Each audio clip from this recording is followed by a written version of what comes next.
Okay, so what we got is a BMW X6 2019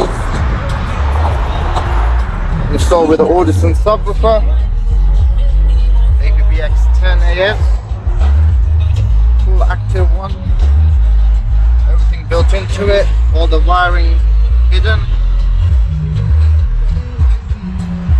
doesn't take up much space.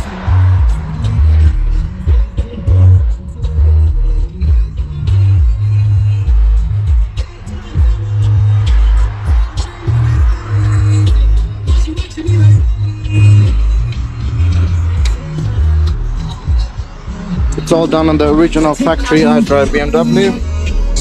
Also bass controller, which you can adjust the bass to.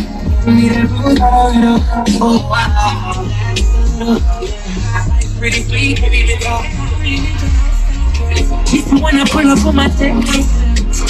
you want this installed on your BMW, do the link down below. Thanks for watching, make sure you like and subscribe.